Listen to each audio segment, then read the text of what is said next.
Hello，大家好，我係 Ryan，歡迎嚟到我嘅爆卡頻道。今集同大家開呢個呢，就係數碼暴龍啊，奧米加嘅 Fire 閃啊。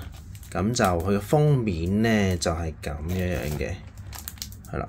咁基本上入邊呢，係會送9張卡，咁9張卡呢，就連環圖就係呢一張嘅，即係呢個封面嘅卡圖嚟嘅。咁我哋就可以睇睇係點樣。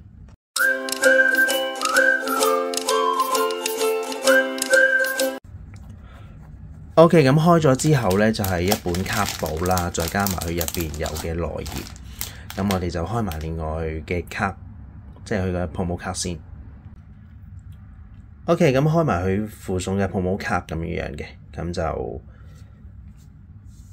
有2張嘅，因為佢送2 set 啦，好似係啦。咁我哋一陣先再拼一拼佢啦，係啦。因為佢係成幅咧係一個拼圖嚟嘅 ，OK，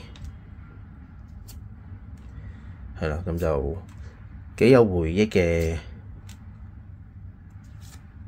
卡嚟嘅呢幾張，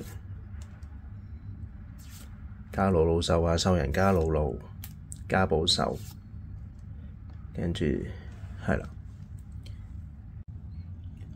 OK， 咁我哋就合拼咗呢9張卡之後咧，就等於個叫做 Fire 嘅封面嚟嘅。咁呢9張卡，咁其實都幾有回憶嘅嚇。鋼鐵加魯魯、戰鬥暴龍獸合體變成一個奧米加獸等等嘅阿古獸啊、獸人加魯魯之類，係啦。咁你呢9張都幾有回憶。OK，咁今日嘅開箱就去到呢一度啦。咁如果有興趣我條片嘅朋友，不妨訂閱同讚好。我哋下次再見，拜拜。